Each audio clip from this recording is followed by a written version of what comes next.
Hello and welcome to part 1 of the Racial Equity and Food Justice Training. This training has been made possible by the Michigan Local Food Council Network and the Center for Regional Food Systems.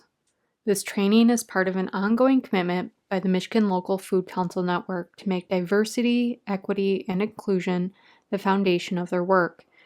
And even more so, this training is happening because the network requested it. We continue to strive to offer resources that are responsive and relevant to everyone in the network, whether you are new, rejoining, or moving to a different space within your work. My name is Shiloh Maples. I'm an Anishinaabe Community Organizer, educator, and seed keeper. The Anishinaabe are among the indigenous people of the Great Lakes region. I also have recent European ancestry coming from my grandma who immigrated from Germany shortly after World War II. And I share this because all of these identities tell you about who I am, who my work is for and with, the communities I belong to, and who I am accountable to. My identities also speak to the values, perspectives, life experiences, and ancestors that I carry with me. Concepts of justice, equity, health, etc., can hold very different meanings and visions from one community to another, depending on their worldview, priorities, the landscape, and the context in which they live. For me, it's not just about how we do the work, but who we are in the work. So I like to acknowledge part of who I am up front because my ancestors are the foundation of who I am, and our collective lived experiences shape how I approach this work. My professional training is in social work, specifically community organizing and macro-level social work. My practice specializes in food systems, and most of my work has been in the indigenous food sovereignty movement locally and across the continent. I also teach social work courses on racial justice and culturally based social work practice. Before we get into today's training, I just want to take a moment to offer a few short acknowledgments. I'm not going to read this aloud, but this is the land acknowledgement that MSU has written, and I feel like it's important in these spaces where we're having these types of conversations to acknowledge who the indigenous people are, whose ancestral lands we're on, and acknowledge the ongoing displacement of indigenous people. I don't feel like we can have a conversation about justice or racial equity without acknowledging the true history of this land, and that as long as this society exists, indigenous people will continue to experience barriers to practicing their place-based lifeways and foodways. If you're not joining us from Michigan, or you travel for work, I encourage you to look up who the indigenous people are where you're at and think about how you can cultivate some genuine relationships with those communities. I'd also like to ground ourselves in appreciation for the time you spend here, for all the work you do in your communities, and for sharing your knowledge and experiences with us. Here's our agenda for Part 1. We hope that after Part 1, you'll have a better understanding of how power relationships in our country have contributed to our current food system and how that doesn't serve everyone equally. By the end of Part 1, you'll be able to identify some of the social, economic, and political factors that have contributed to the economic, health, and other social disparities that exist among historically marginalized communities. You'll learn some language or terms that allow you to better engage in your work. Some of these terms are related, but they're not interchangeable, and building a common language around these topics will allow us to engage with each other in a more meaningful dialogue, and it allows us to talk about the subtle differences and nuances in these conversations. I know it's going to be a lot of information. I usually take 15 weeks to teach this in college courses. But I want you to remember that this is just one step in a lifelong journey, and anti-racism work is ongoing. It takes commitment to do this work as an individual and in solidarity with others. In addition to this training, there are also some handouts available for you to reflect on and do some individual work around these topics. I hope that together we can create a brave space where we can have meaningful dialogue and practice generative conflict. A space where we can challenge yet respect each other. Through these discussions, we'll all come out with a deeper understanding of these topics. I invite you to gently lean into any discomfort that may arise throughout this training. It's okay to be uncomfortable in these conversations, and it's likely that many things will emerge when we're doing authentic equity work. So I encourage you to not shy away from it, but to gently lean in. Lastly, allow ourselves some grace. We're all learning how to relate to each other more equitably, and we're all human, and there are going to be times that we make mistakes. So let's start diving in.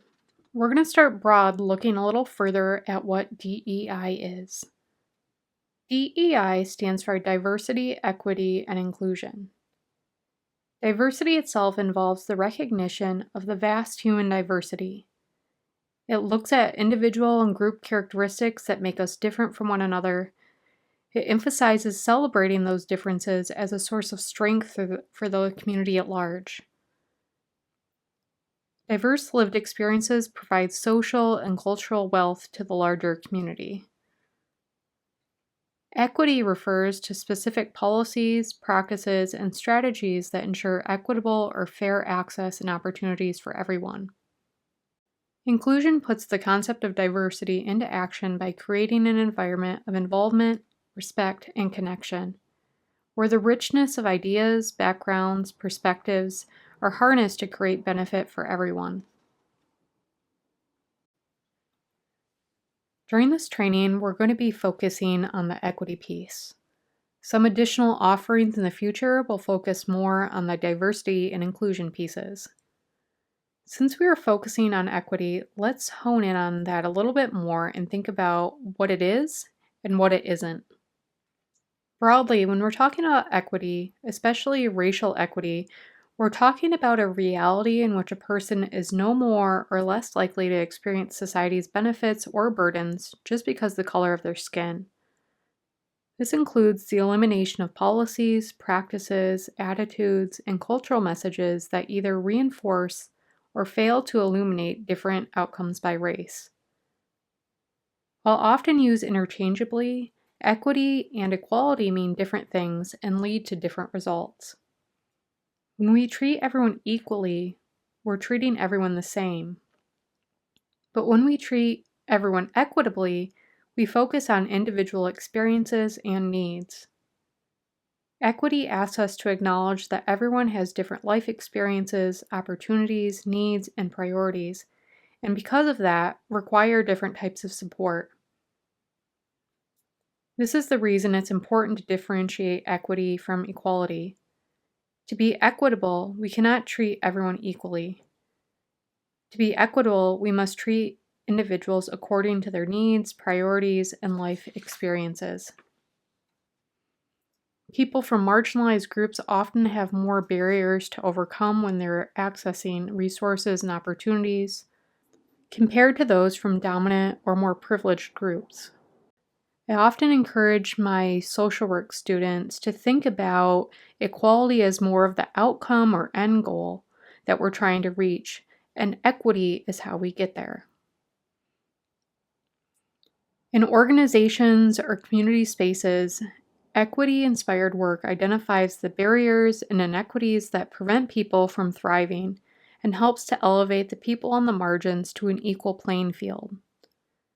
But to make the playing field more equitable, we have to first acknowledge that in our society, people have different amounts of power. Much of our power is assigned to us based on our identities. Power itself is represented by financial and social resources and includes a huge set of social privileges. If we consider how we can rebalance the power relationships, we have to think about how we can share power. That is, how can we share resources, decision-making, surrender space, positions, etc., in a way that's fair for everyone? Lastly, equity also speaks to those strategies that get at the root cause of disparities. An inequitable food system leads to different disparities.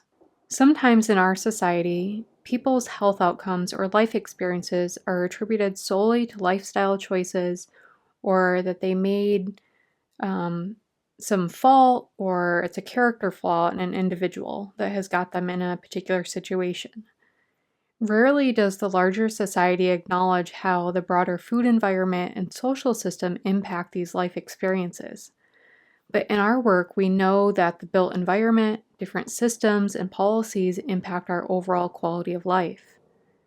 We'll be talking later in the training about some of those policies and events that have led to the creation of this inequitable food system as it is today. But first, I want to touch on some of those disparities that exist specifically for people of color. Studies have shown that across the country, millions of low-income people and people of color live in neighborhoods that lack grocery stores and other markets, which sell affordable, nutritious food. Communities of color are more likely to lack the financial resources to consistently access enough food for their families. Both of these things together contribute to the disproportionately high rates of preventable diet-related health issues like obesity, diabetes, and heart disease, just to name a few. As educators, nonprofit organizations, community-based organizations, local government, and community members, we can all play a role in prioritizing racial equity and helping to remediate some of the past and current injustices. But first, we have to acknowledge that our food system and organizations are not a fair playing field. Next, we're going to be talking about racism, how race is defined, where our ideas regarding race come from, why exploring our own identity is important, and how those experiences have created our beliefs, values, and ideas, not only about ourselves, but about people who are different from us. Today we will talk about race, but as we do, I want you to consider whether talking about it in itself is enough. By definition, race is a social construct that categorizes people based on observable physical characteristics. The term social construct may be a new term for you. A social construct is something that exists not in objective reality, but as a result of human interaction. So it only exists because humans agree that it exists. Race is an example of this. The idea of there being distinct races is based on grouping people on physical, observable characteristics such as skin color, hair, facial features, etc., and a belief that there is some significant difference between these groups. However, there is no fundamental biological difference between people of different races. So where does this social construct and concept of race first emerge? In the late 1700s, Thomas Jefferson was working on a piece of writing called Notes on the State of Virginia, and in this writing he theorized that any deficiencies or differences he saw in Black and Indigenous people were the results of something inherent to them, or that they were naturally inferior. In this writing, Thomas Jefferson said that we would only know this for sure if or when science proved this theory. So he basically called upon scientists at the time to prove his statement. Anthropologists of the time established this concept of race at the end of the 18th century, and they used it to classify and rank humans based on physical differences. One example of the characteristics they were using to classify people was to use head size and skull shape to determine intelligence or morality. So that's where this idea of racism came into things. Racism is this hierarchical ranking based on the belief that there's inherent superiority or inferiority of people based on these physical characteristics. Racism takes physical differences and makes judgments or assigns meaning to those differences. I want to say that it's completely natural that humans notice differences, and that in itself is not a problem, but it becomes a problem of bias when we start to assign meaning or value to those differences. Going back to the late 1700s, researchers in different parts of the world came to different conclusions about which race was superior. Most of the pseudo-scientific studies came with results that their subgroup was superior, which goes to show the bias. All sorts of publications and pamphlets on race were all the rage in high society at the time. So these beliefs, attitudes, and prejudices started to become commonplace in society.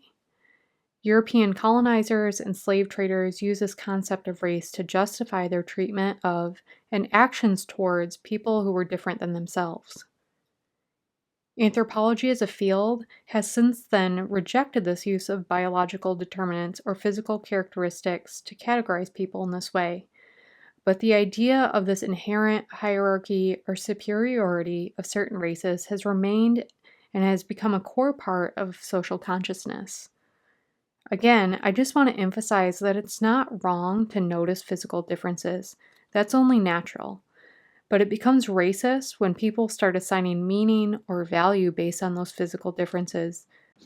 A related term that often gets used interchangeably but is very distinct from race is ethnicity. Ethnicity is when we're talking about expression of culture. We're talking about language, religion, shared tradition, shared history, and maybe a shared place of origin. Ethnicity speaks to how culture is expressed and how culture is passed on through generations.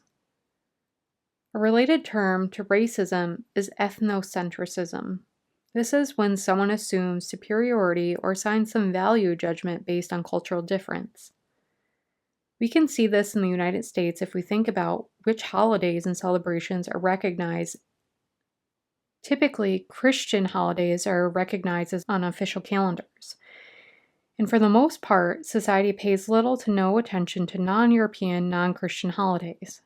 We see ethnocentrism in other ways when people express attitudes that they think that their culture is more refined or civilized. Ethnocentrism shows up in some very subtle ways, and people often center their own cultural beliefs and norms because they think that it's superior or better in some way. This leads us to the term white supremacy. White supremacy is a set of beliefs and ideas that claim a natural superiority of white-skinned or white races over other racial groups.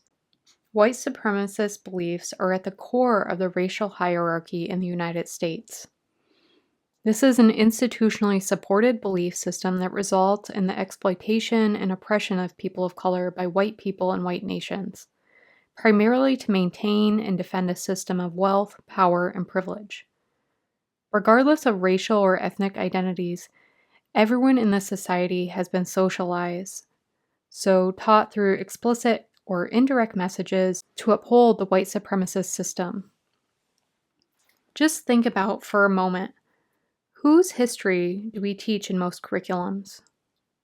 Whose food is considered high cuisine and worth spending a lot of money on? And whose food is considered to be cheap and fast and only seen as takeout? Whose art is considered fine art and whose are segregated into small exhibits? This society is built to center white voices, priorities, experiences, and safety. And living in a white supremacist society results in all people who are white or appear to be white being granted a wide set of privileges. Many people don't realize that this idea of whiteness or the white race didn't exist before this country. It's an identity that grew out of colonization and large waves of European migration. The newly arrived people wanted to be considered American and to be granted the full benefits of citizenship. But for a long time, up until very recently, only white people could be granted full citizenship in this country. From the very beginning, this country has given privilege and power to white folks by using policy to deny people of color equal opportunities and treatment. Black, Indigenous, and other people of color who could not pass as white were denied citizenship, couldn't vote, couldn't own land, etc. When people immigrated to the U.S., there was quite an incentive for them to quickly assimilate to be considered true Americans. Still today, there's a privilege of being white, this invisible package of unearned assets that someone can count on cashing in on every day. An invisible set of special provisions, maps, code books, tools, and blank checks that people are born with and that they can use at any time. It is important to understand that this idea of not only race as a social construct, but the white race as a social construct is something very recent in human history. Now, with all that in mind, we're going to start talking about all the different forces that have historically and in contemporary times limited people's power. There's a common misconception that racism is only individual acts of meanness or prejudice, but it works at all levels of our society, and these different levels work together to create this white supremacist system, a system that is dedicated to maintaining its privilege, power, and social position. You may be familiar with the socio-ecological model. The social ecological model helps us to understand how various levels or spheres of society interact with each other and impact our experience. I'm going to use this model to talk about how there are different levels of oppression and all the different forces that affect people's power. Let's look at these different levels and think about the inequities that exist in our food system. At the ideological level, sometimes called the cultural level, this is where we have cultural values and social norms. There are beliefs and attitudes about what is considered worthy or of value in society. More specifically to food, think about what food is considered good or healthy. Whose food is this? Consider for a moment what larger social or cultural values may get in the way of people accessing food or may disempower people living in poverty. The next level is the institutional level. We might also call this structural racism. When we're thinking about structural racism and discrimination, we're talking about racism that's supported by institutions and policies, and these policies grant advantage to some groups of people and disadvantage to other groups of people. Policies, practices, and procedures that work better for white people than people of color. And structural racism concentrates power among white citizens. For a second, I want you to think about how institutions, so different levels of government, schools, the larger systems, and institutions keep people in the cycle of poverty. For example, think about how school funding is tied to property values and taxes. Then you introduce segregation or redlining and how those all impact various school districts' funding. Another example is the federal minimum wage, which is set so low that it's not a livable wage in most parts of the country. That is an institutional level decision or policy. Now let's look at the interpersonal level. At the interpersonal level, we're looking at how we relate and interact with each other. So we're talking about our families, friends, colleagues, and all those different social networks that we're a part of. At this level is where we see implicit bias show up. Implicit bias refers to the attitudes or stereotypes that affect our understanding of our actions and decisions unconsciously. It's a form of racial discrimination that is disguised and is a bit more subtle type of prejudice rather than public or obvious acts of discrimination. Microaggressions, which I'm not going to talk about today, are another form of interpersonal violence and discrimination. At the interpersonal level, let's consider people's attitudes and beliefs about hunger and poverty. This isn't necessarily our personal belief, but as a society, what characteristics do we assume about people in poverty or people that are hungry? A common comment or belief that we often hear is that people in poverty are lazy, there's a lack of drive, they have bad budgeting habits. These are stereotypical images of people living in poverty or experiencing hunger. A lot of these attitudes and beliefs are reflected at the ideological or cultural level as well. And it says a lot about who society has deemed worthy or unworthy of social support. If you look back at the origins of social welfare policy back into common law England, there is this idea of the worthy and unworthy poor. At that time, people in society as a whole saw widows and orphans as being worthy of social support, and anyone else outside of those groups, no matter the circumstances, were kind of deemed unworthy. This type of thinking frames people's negative experiences in society as a result of personal failings or personal characteristics that led them to be in that situation, rather than this inequitable system that they've had to live in. At the individual level, we're talking about internalized racism, which is when people accept or internalize the messages that they've been given about their racial group and other racial groups. In U.S. society, people of color are socialized to accept their position in the racial hierarchy and the messages they receive from society about who they are as members of that social group. Likewise, white Americans are socialized in a way to accept that they are superior and are told in nonverbal ways that their way of being in society is the norm. Sometimes, for people of color, these internalized racial messages can result in self-limiting beliefs or self-hatred. Looking at this model, we can start to see how racism and different forms of oppression aren't just at an individual or interpersonal level. Multiple levels of oppression happen and they interact with each other. This is how racism is systemic, not just individual acts of meanness. Entire institutions and the whole social system are structured to grant privilege or disadvantage to specific groups based on social characteristics.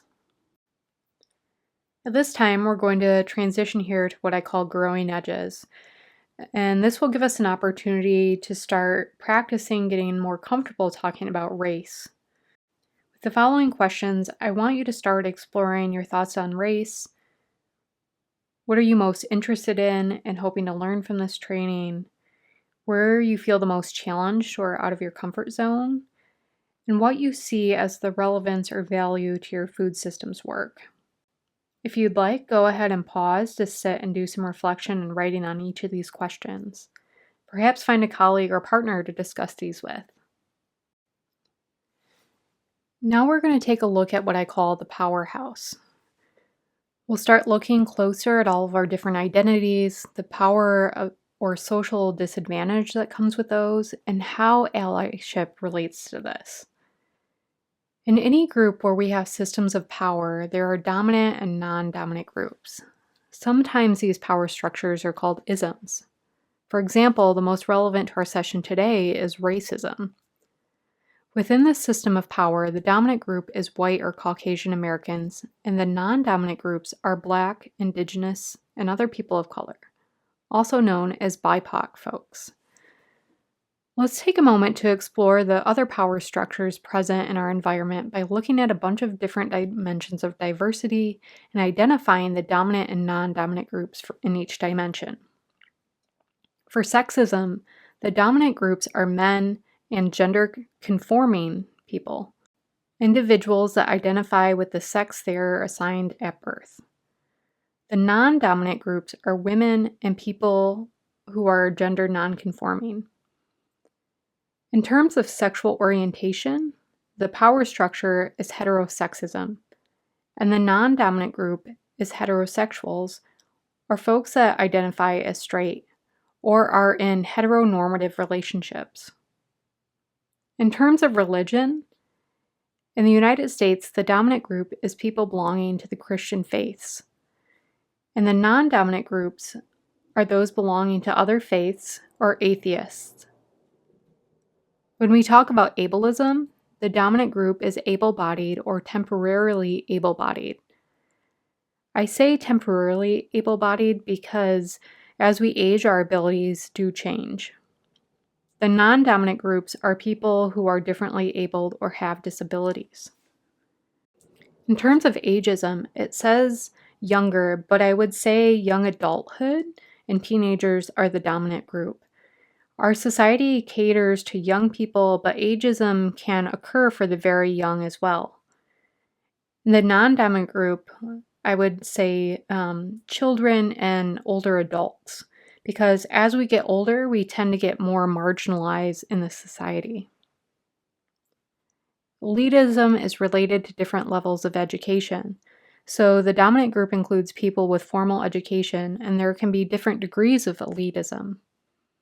If you think about a high school diploma and higher education degrees, people with higher degrees are typically in a more dominant group than people without secondary education. Ethnocentrism, which we spoke about earlier, has to do with national origin and culture. The dominant group in this country are U.S. citizens, and the non-dominant groups are non-U.S. citizens or people without documents.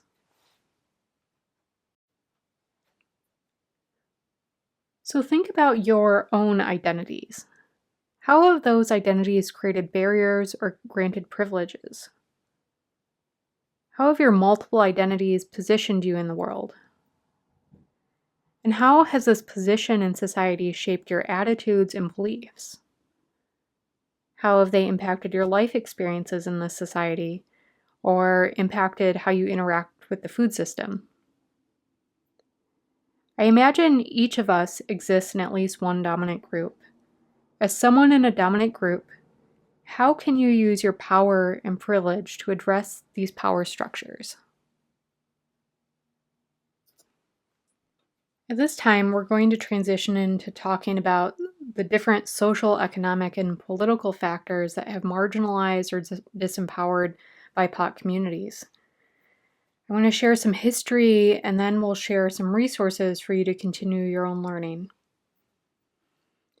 I want to start by saying that land and food have always been weaponized throughout the history of the United States. The food system as we know it has been built in large part by controlling people of color through force and coercion, including Native Americans, enslaved Africans, Chinese and Mexican farm workers, and many more. Low-income white farmers have also struggled in very real ways, and I don't want to minimize that, but historically and currently, they have not been discriminated against based on the count of their race. Historically, racially motivated policies and beliefs have created the current system. And any discussion about changing the system must also include a framing discussion about the long-term consequences of those policies, as well as how race motivates policy and culture today. Within a white supremacist society, which by nature centers white narratives and histories, we have to be intentional and think critically about the narratives that we're sharing around these different issues. A fuller, more inclusive narrative is necessary to understand how this food system came to be the way it is. These are just a handful of examples of policies and events that have and continue to impact communities of color. Looking at the founding and early years of this country from the 1500s through the 1700s, we have the initial colonization of North America. When we speak of colonization, we're talking about foreign colonial powers coming to a land to extract natural resources, and in doing that, exploiting the labor of people and displacing the indigenous population. That's exactly what happened here in the United States. Early on during this process, as through the Middle Passage and the beginning of the Atlantic slave trade, where we know enslaved Africans were brought to this continent to use their labor to extract resources and to establish infrastructure.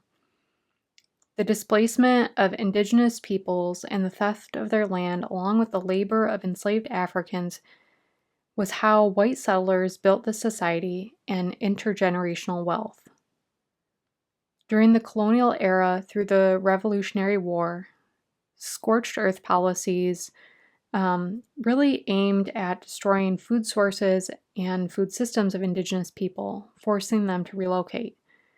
In practice, this meant burning entire fields of crops and slaughtering entire herds of animals to starve indigenous people and to force them to move westward, opening up land to white settlers. As mentioned earlier, Thomas Jefferson's writing Notes on the State of Virginia were the genesis of the idea of race, and race being used to determine who would be given citizenship and who would be given certain rights. Moving forward, Manifest Destiny was this idea that stated that white European settlers had an inherent right to expand westward, to settle the West, and to, quote, civilize both land and the people that were occupying the land.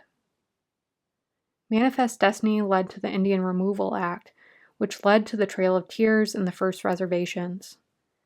People are probably most familiar with the Trail of Tears that involved the southeastern tribes like the Cherokee. Many don't realize that many other tribes experience trails of tears or death marches of their own, including tribes here in Michigan. That's why today we'll see some tribes or sovereign nations in other parts of the country that are not their ancestral lands. For example, the Potawatomi people from the Great Lakes region. Today there are some Potawatomi reservations in places like Kansas, and they're there because they were forcibly relocated during these policies. When the indigenous people were relocated, they were put onto the first reservations, and at that time, the Indian Appropriations Act of 1871 stated that indigenous people were to be treated like wards of the state. And so this policy was used to deny Native peoples our self-determination and autonomy. This Appropriations Act also made it illegal at the time for indigenous people to leave reservations. If they left reservation boundaries, they could be shot. Being restricted to these first reservations restricted the foodways of indigenous people. Being removed and restricted to reservation lands was a physical displacement, but there was also a spiritual displacement because indigenous people were not able to fulfill their spiritual responsibilities that were a part of their culture and that were related to their specific ancestral homelands. We call these agreements between Native nations and the U.S. government treaties. And although they were a meeting and negotiation between nations, the social context and power dynamics that existed put indigenous communities at a disadvantage during these negotiations. Many treaties were signed under duress, coercion, and extreme violence, and were a last resort to get the best possible outcome in the face of horrific violence. To establish the first reservations, a lot of things were promised to Native communities. One of those things that was promised was commodity foods or rationed foods. These were foods like salt pork, salt, dry beans, coffee, and white flour. Foods that are high in salt, sugar, and fat, and lack a lot of essential nutrients. As a result, many communities experienced extreme malnutrition.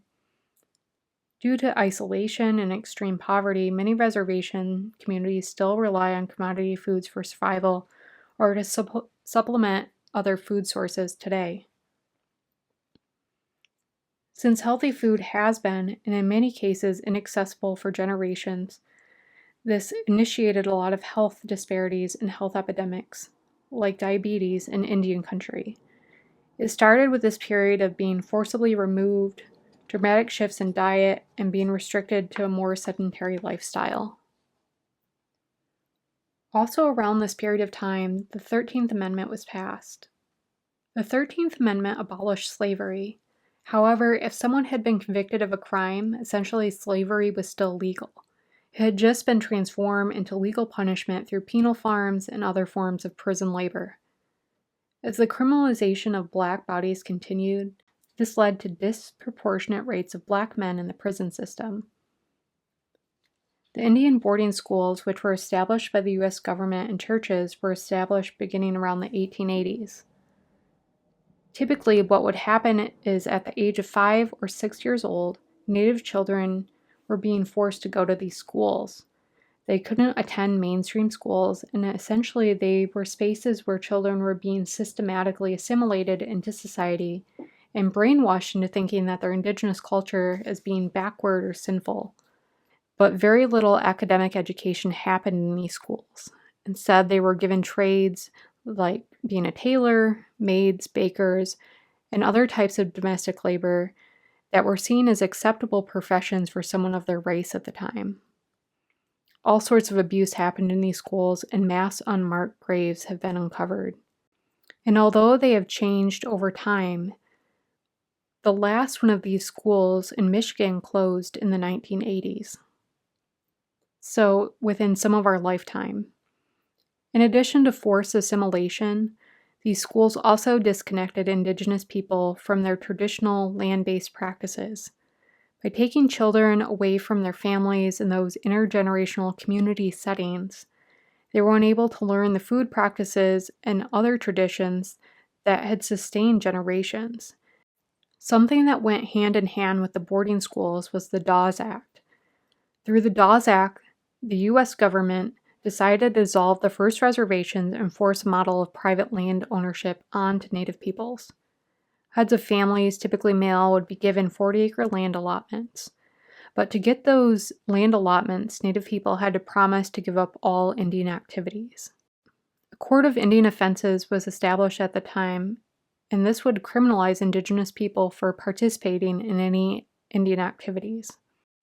Their food rations and their family allotments could be taken away if they were caught participating in any Indian activities. So again, this is an example of how a specific ethno-racial group had been criminalized to force them into white mainstream society. Following the Civil War, the Jim Crow laws institutionalized discrimination and ensured that unequal treatment of African Americans would continue for decades. Many formerly enslaved people and their descendants continued to work in fields through sharecropping and to pay off debts, often in conditions that were not any better than enslavement. Those who were able to buy land often didn't have it for very long.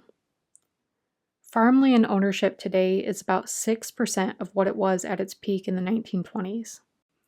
Black farmers were dispossessed by discriminatory practices by the USDA and by acts of racial intimidation and terror in many rural areas. Black Southerners fled violence when they moved to the northern states as part of the Great Migration.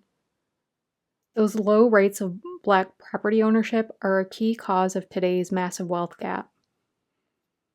In the United States, property is a big way that individuals create and pass along wealth to their descendants.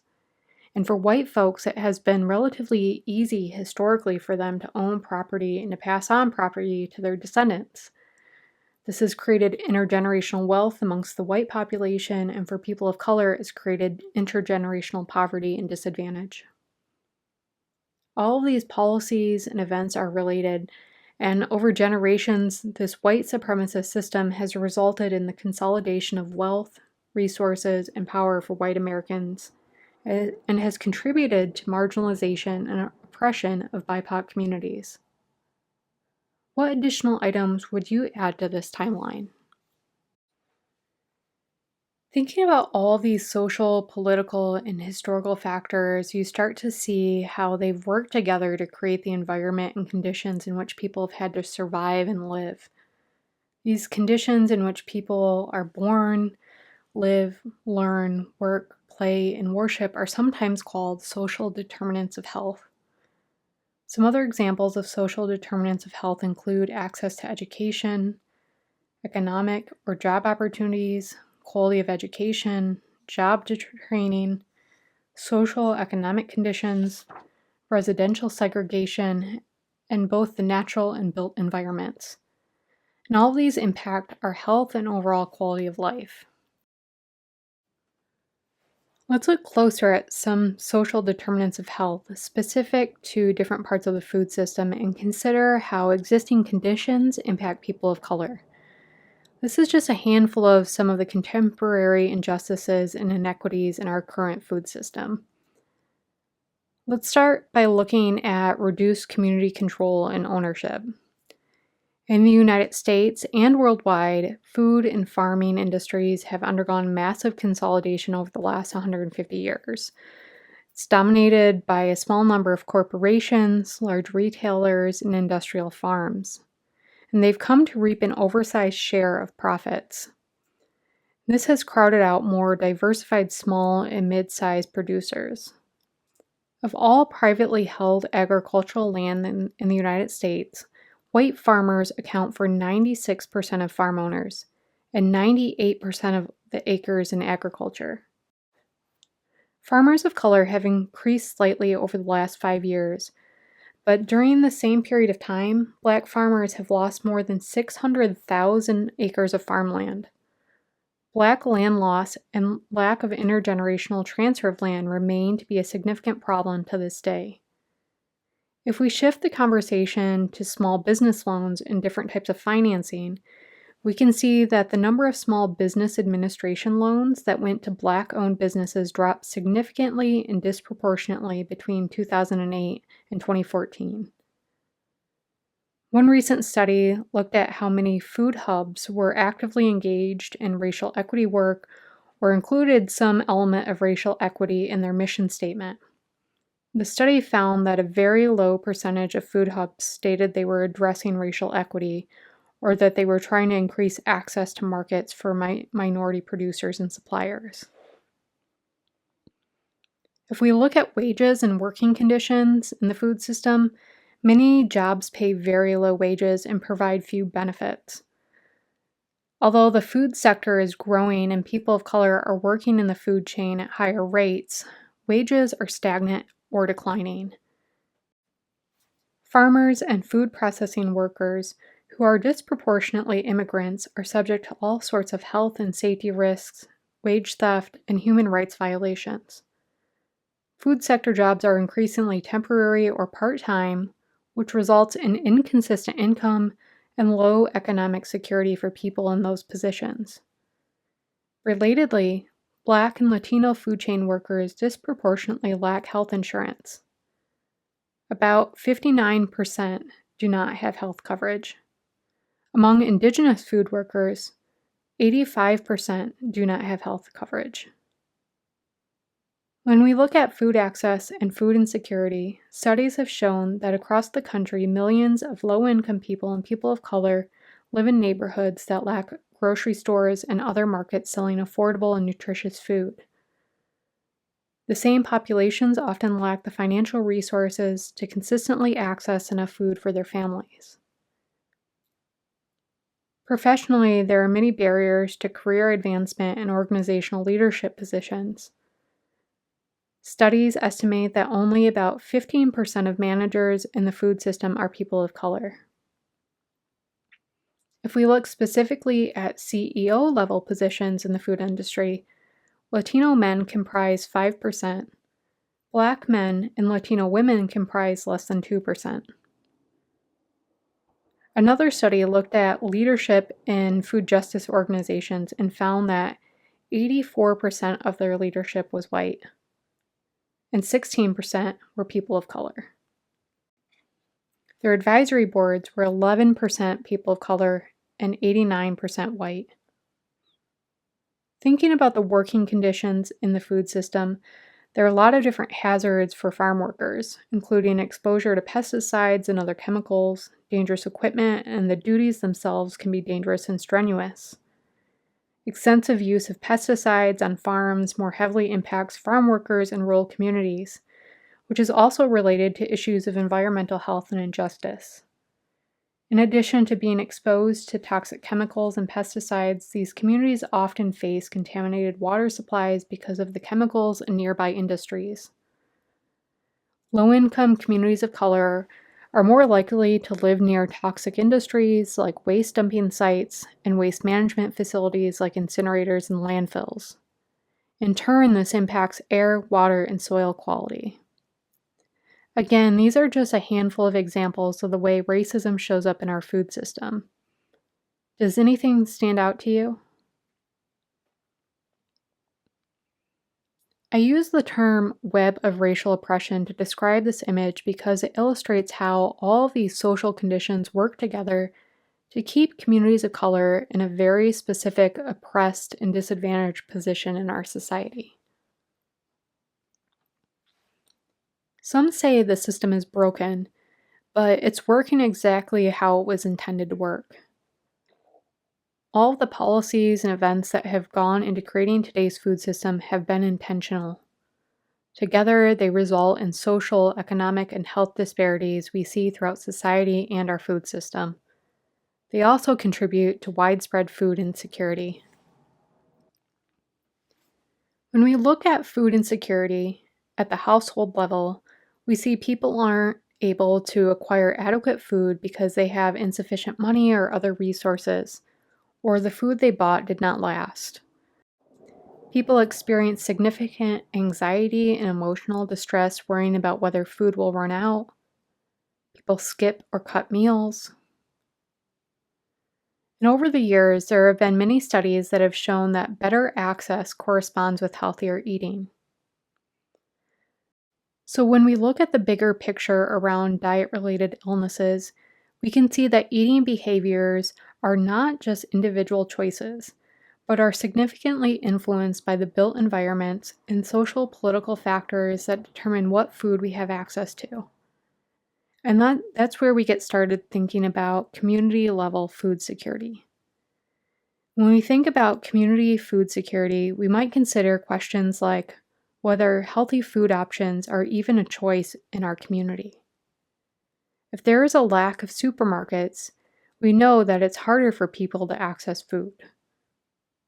One specific study found that only 8% of African Americans live in a census tract with at least one supermarket, whereas 31% of white Americans live in areas with at least one market.